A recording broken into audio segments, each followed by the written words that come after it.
대학을 다니는 한 영국인이 함께 수업을 받았던 한국인 친구로부터 기껏 한국에 오라고 해서 시간 내어 한국행 비행기에 올라탔더니 뜬금없이 국방부로 끌고 가서 기겁하고 있습니다. 그리고는 시간이 한참 지나 다시 그곳을 걸어야 했던 영국 학생. 한 걸음 한 걸음 발을 떼어 나아갈 때마다 수많은 한국의 군인들이 각 잡힌 경례를 하며 그 학생의 걸음을 향해 예를 표하기 시작하는데요. 과연 무슨 일이었기에 한국의 군인들은 그 영국 학생을 향해 존경을 표했던 것일까요? 안녕하세요. 저는 영국 런던에서 살고 있는 이든이라고 합니다. 저는 어렸을 때부터 한국에 대한 이야기를 귀에 딱지가 않도록 들었어요. 제 주변에 한국인이 있었느냐? 그런 것도 아니었습니다. 아니면은 제가 한국에 관심이 있었느냐? 그것도 아니었어요. 오히려 저는 한국 이야기를 별로 듣고 싶어 하지 않아 했습니다. 물론 처음부터 그러지는 않았어요. 그런데 똑같은 얘기를 반복해서 듣는 걸 누가 좋아하겠어요. 할아버지가 유엔 용사로서 한국 전쟁에 참전하셨다는 사실은 자랑스러워할 일이지만 이 얘기를 20년이 넘게 듣다 보면 솔직히 좀 버겁습니다. 이미 말씀드려 눈치채셨겠지만 저에게 한국 이야기를 들려주신 분은 할아버지였어요. 그런데 할아버지가 들려주신 이야기는 대체적으로 어두운 내용이었습니다. 전쟁 속에서 황폐화된 땅과 나라, 고통받던 사람들, 길에 널브러져 죽어가던 사람들의 이야기였죠. 할아버지는 이 얘기를 하실 때 보통 매우 슬픈 얼굴을 하셨습니다. 그리고 할아버지가 늘 타고 계시는 휠체어를 쓰다듬으셨죠. 다른 참전용사들을 보면 아주 자랑스럽게 과거의 업적을 자랑하기도 한다는데 저희 할아버지에게는 그런 게 없었습니다. 한국전쟁 당시 할아버지의 동생이자 제 작은 할아버지 되시는 분이 사라지셨거든요. 생사가 아직까지도 불분명하니 실종이라는 단어가 딱 맞죠. 동생도 잃고 다리도 잃고 할아버지의 젊었을 적 사진을 보면 아주 듬직하고 멋지신데 그런 분이 졸지에 평생 휠체어를 타는 신세가 되었으니 과거를 회상하면 우울할 수밖에 없다고 생각했습니다. 제가 왜 한국에 좋은 감정이 없었는지 조금은 이해가 되시나요? 싫어하는 것까지는 아니었지만 제게 있어서 한국은 피하고 싶은 주제였습니다. 그리고 이런 할아버지에게 감사의 표시를 한다거나 그런 것도 없어서 약간의 괘씸함도 가지고 있었죠. 그래서 한국 드라마나 영화, 음악이 주목을 받을 때에도 저는 한국의 콘텐츠들을 소비하려고 하지 않았습니다. 그러던 중 한국에서 온 유학생, 상혁을 만나게 되었어요. 저보다 한 학년이 아래인 상혁이었는데 성적이 워낙 뛰어나서 조기 졸업 예정자라고 하더라고요. 그래서 저와 같은 수업을 듣게 된 것이었죠. 머리가 너무 좋다고 유명했던지라 저도 그 학생의 존재를 알고는 있었지만 딱히 가까이 지내고 싶은 생각은 없었습니다. 그러던 어느 날 교양 수업에서 동아시아 역사를 다루게 되었어요. 자연스럽게 한, 중, 일에 대한 이야기가 나왔고 이 세 나라 간의 역사를 짚어보게 되었습니다. 아시아 역사는 흔히 다루는 게 아닌지라 저도 흥미롭게 듣고 있었는데 한국의 역사는 말 그대로 침략의 역사였더라고요. 위로는 중국, 아래로는 일본이 있어서 아주 고통을 많이 받았다고요. 학생들 중에는 일본 학생들도 있었는데 그들은 교수님이 잘못된 지식을 가르치고 있다며 항의했어요. 자신들의 일본은 다른 나라들을 침략하고 그러는 나라가 아니라면서요. 그러자 그 상혁이 반박을 하고 나섰습니다. 일본은 1500년대부터 1900년대까지 한국을 지속적으로 침략해왔고 이 때문에 한국 땅은 엄청난 어려움을 겪었으며 수많은 사람들이 목숨을 잃었습니다. 이건 역사서에도 기록되어 있는 것이고 피하고 싶어도 피할 수 없는 역사예요. 그러자 일본 유학생은 더욱 발끈했어요. 그러는 한국은 떳떳하냐면서요. 그러자 상혁은 고개를 끄덕이며 말했습니다. 네, 우리는 지금까지 외세의 침략을 방어하는데 집중해왔어요.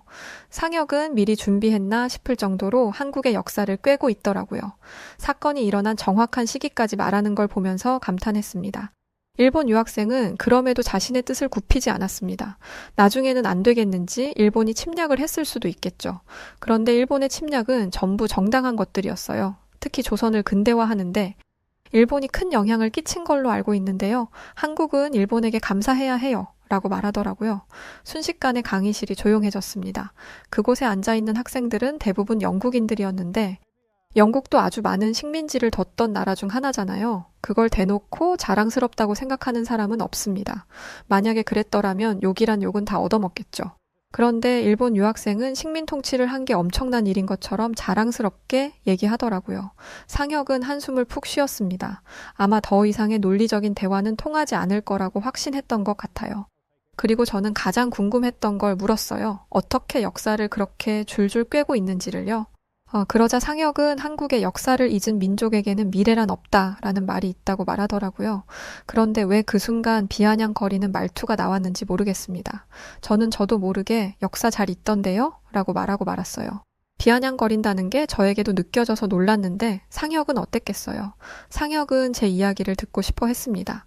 저는 할아버지가 6.25 참전용사이시고 지금까지 한국으로부터 단 한 번도 참전용사로서의 대우를 받아본 적이 없다고 이야기했어요. 저는 상혁이 별것도 아닌 걸 가지고 이런다고 말할 것 같았습니다. 6.25에 참전한 사람들이 얼마나 많은데 그 사람들을 다 챙기는 건 사실상 불가능한 일이잖아요. 하지만 상혁은 그러지 않았어요. 할아버지가 전쟁에서 다리를 잃으셨던 것과 작은 할아버지의 생사를 여태껏 찾지 못한 것에 대해서 유감을 표하고 진심으로 감사하다는 말을 전하고 싶다고 말했죠. 다른 학생들이 있는 상황에서 제게 90도로 몸을 숙여 인사하는데 제 얼굴이 다 붉어질 정도로 민망하고 부끄러웠어요. 인사를 받을 사람은 제가 아니라 저희 할아버지라고 말하며 상혁을 일으켜 세웠죠. 상혁은 참전용사의 가족들에게도 감사해야 한다며 그 이유를 알려주었습니다. 할아버지가 다리를 다친 채로 돌아왔다면 할아버지가 일을 하는데 어려움이 있었을 것이고 그 어려움은 고스란히 가족들의 몫이 되었을 것이라면서요.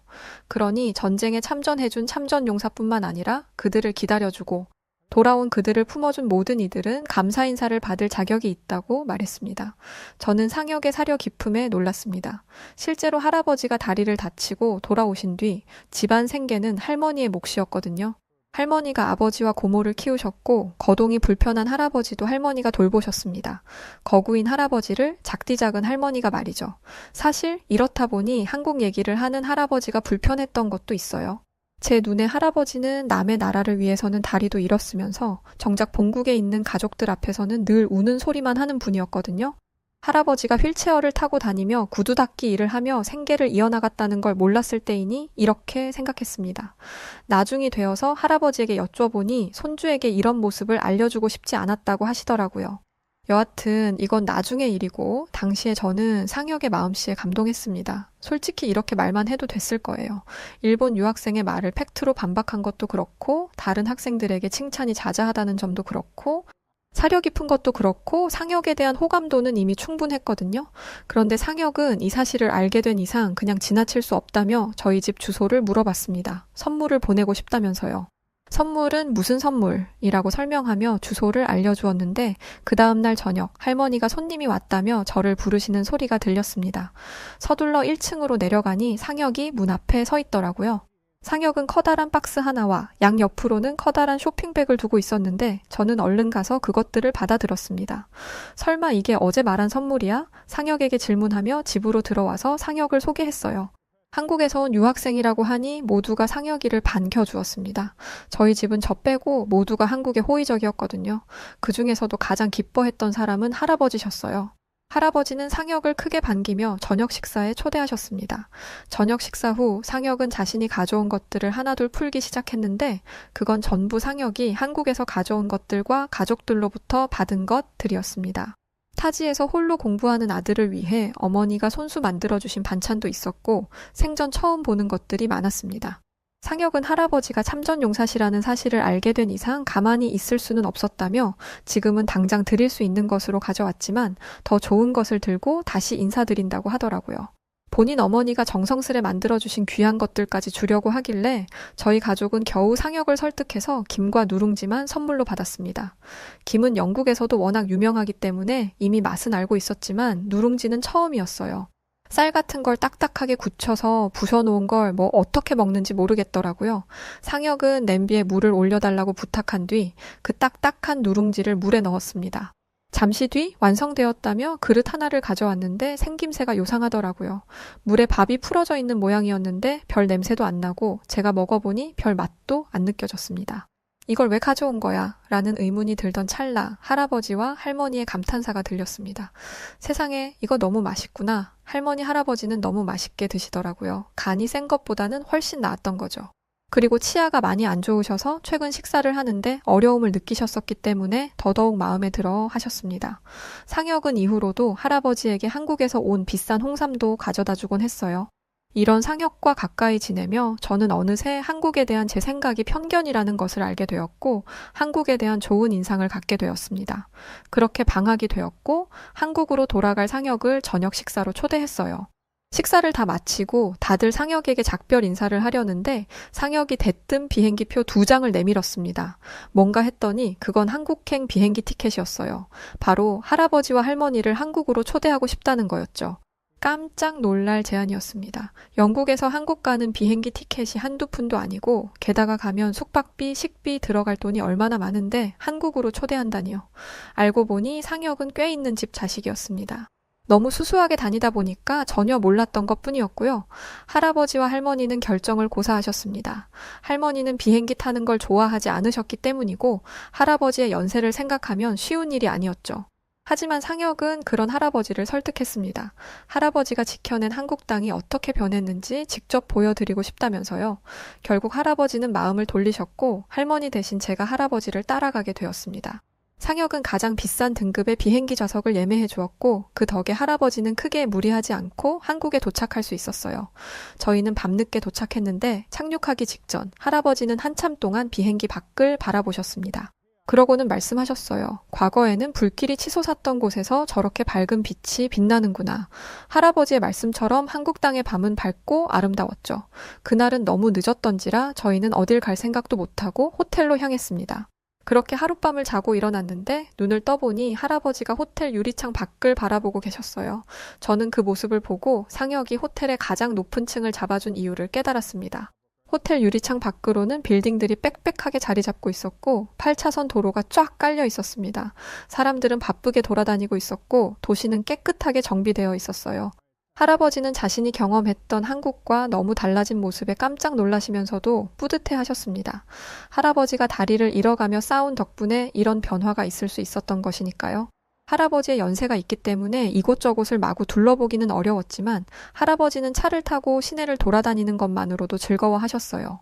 특히 한강에서는 자리를 펴고 떠날 생각을 안 하시더라고요. 전쟁 당시에는 보찜을 짊어지고 피난을 가는 사람들이 가득했던 이곳에서 사람들이 휴식을 취하고 있는 게 말도 안 된다면서 말이죠. 황폐화됐던 한강의 기적을 일으키고 불타고 있던 서울이 화사해졌구나. 죽어가는 사람이 널브러져 있고 불황자가 가득했던 곳이 공원이 되었고 곡소리가 나던 곳에서는 세계인들이 인정하는 한국 노래들이 흘러나오고 있어. 모두가 피하던 위험한 나라가 전 세계인들이 찾는 나라가 될 줄 누가 알았겠니? 할아버지가 이렇게 말씀하시는데 이제야 한국이 얼마나 큰 변화를 겪은 건지 실감이 나더라고요. 그리고 할아버지가 목숨 바쳐 지키고자 한 가치가 이렇게 아름답고 찬란했다는 것을 깨닫게 되자 할아버지가 영웅처럼 느껴졌습니다. 그리고 할아버지의 발자취가 너무나 자랑스럽게 느껴졌어요. 그래서 저는 할아버지가 걸어왔던 길을 좀 더 잘 이해하고자 상혁과 함께 전쟁 기념관에 방문했습니다.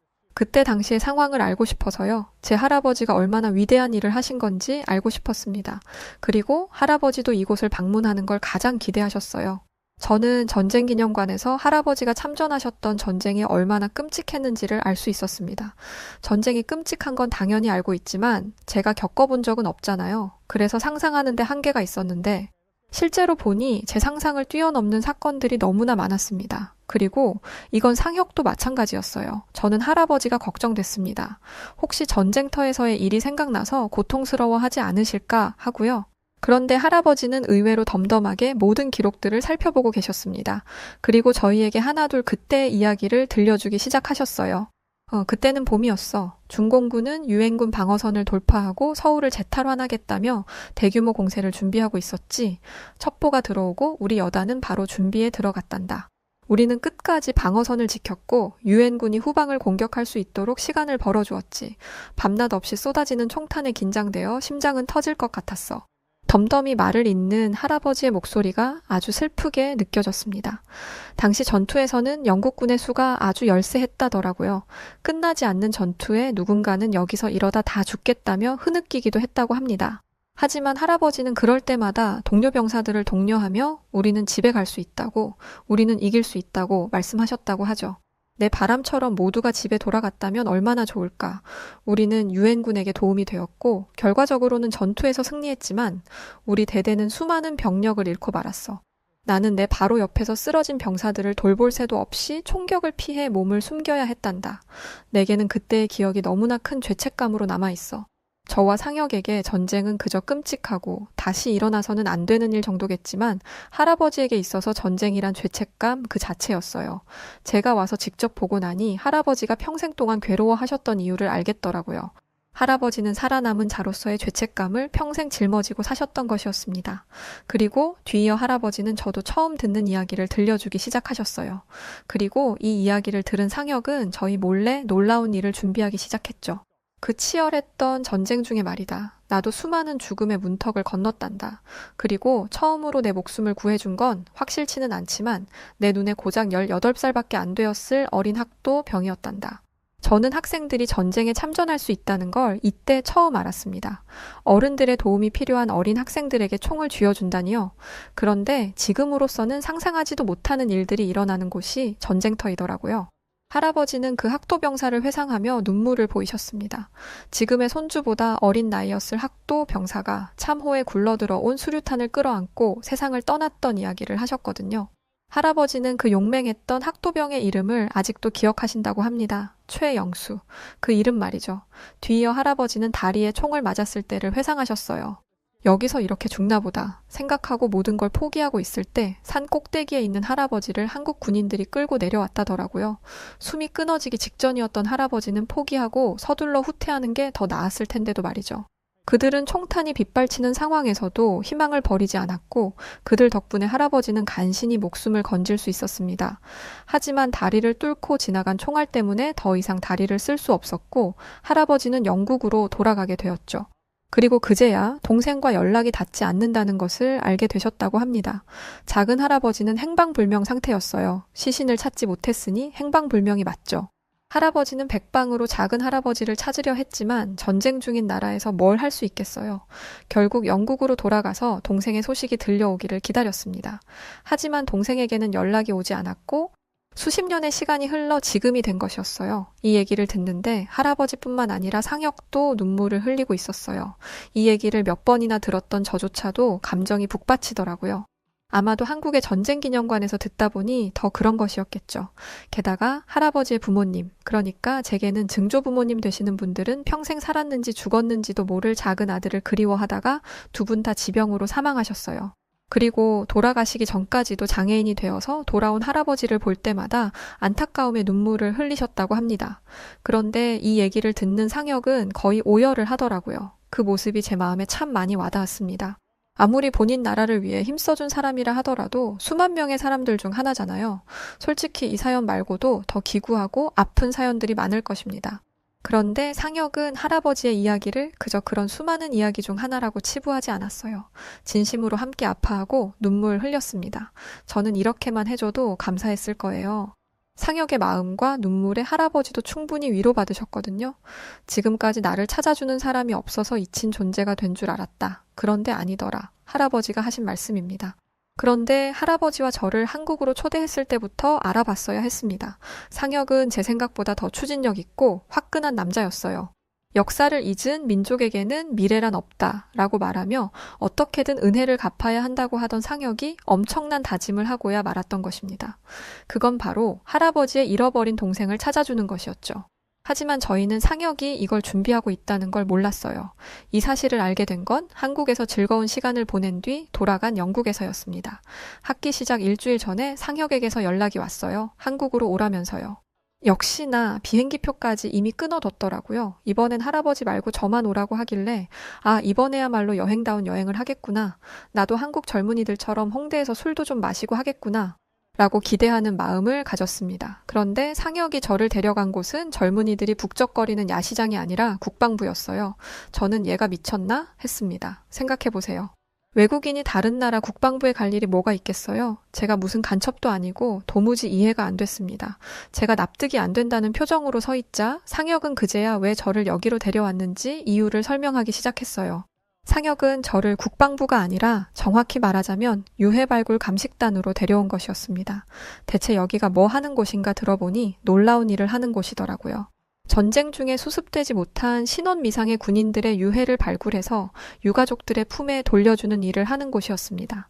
그런데 저를 왜 여기로 데려왔는지 이해가 안 됐어요. 그 비싼 비행기 표를 끊어서 저를 데려와 놓고 견학을 시켜줄 건 아니잖아요. 의아해하던 그때 머릿속을 스쳐 지나가는 생각이 있었습니다. 바로 작은 할아버지였죠. 혹시 할아버지를 찾은 거냐고 물으니 상혁은 그건 아니라며 제 DNA를 보관하기 위해 온 것이라고 하더라고요.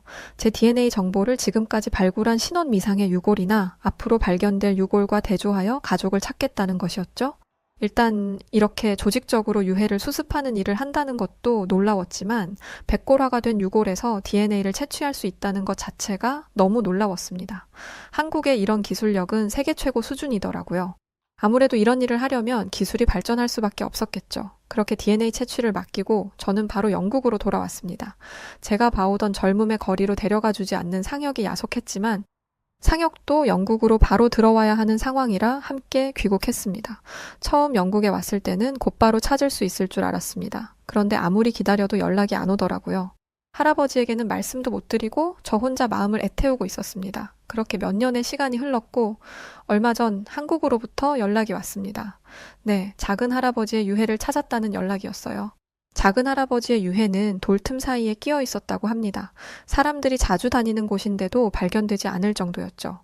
이 얘기를 들으니 작은 할아버지가 어떤 방식으로 전사했는지가 상상되어서 마음이 참 아프더라고요. 하지만 그 전에 이 사실을 할아버지에게 말씀드려야 했습니다. 저는 한국에 유해발굴단이 있다는 것을 우선 말씀드렸어요. 그러자 할아버지는 그런 일을 하는 나라가 어디에 또 있겠냐며 자기도 모르는 사이에 한국이 큰 일을 하고 있었다고 입이 마르도록 칭찬하셨어요. 그러나 그 훌륭한 유해발굴단에서 작은 할아버지의 유해를 발견했다는 말을 듣고 나서는 아무 말씀도 하지 못하셨습니다. 저는 할아버지가 너무 놀라셔서 심장마비로 쓰러지시는 건 아닌지 걱정이 됐어요. 그런데 다행히 그런 일은 없었고 할아버지는 생각보다 더 침착하셨습니다. 쉽게 믿지 못하시길래 제가 한국에 가서 DNA를 채취하고 왔다고 말씀드렸어요. 그러면서 당시의 상황을 자세히 설명드리고 나니 할아버지는 그제야 눈물을 터뜨리셨습니다. 아이처럼 우는 할아버지를 뵈면서 참 가슴이 미어지더라고요. 지금까지 한국 얘기, 전쟁 얘기를 할 때마다 지루하게 생각했던 제 자신이 너무 나쁘게 느껴지는 순간이었습니다. 할아버지가 오죽하면 저렇게 하셨을까라는 생각이 들더라고요. 저는 곧장 할아버지와 함께 한국으로 향했습니다. 이번에는 가족들이 전부 함께였죠. 저희가 가니 이미 모든 사람들이 마중을 나온 상황이었습니다. 저는 그냥 양복 입은 사람이 저희를 안내해주고 유해를 전달할 거라고 생각했는데 아니었습니다. 군인이 전사자를 어떻게 예우하는지 본 적 있으신가요? 수많은 군인들이 정복을 차려입고 저희를 기다리고 있었고 작은 할아버지의 유해를 담은 작은 상자는 고운 천에 쌓여 있었습니다. 그 유골을 가지고 한 걸음 나아갈 때마다 군인들은 각 잡힌 경례로 존경을 표했고 저는 작은 할아버지의 유해를 담은 상자를 꼭 안고 계시는 할아버지의 휠체어를 묵묵히 밀었습니다. 유해 발굴단 관계자들은 끝까지 예의를 지켰습니다. 그리고 저희에게 나라를 위해 싸워주신 형제분께 진심으로 감사하다는 인사를 건넸죠.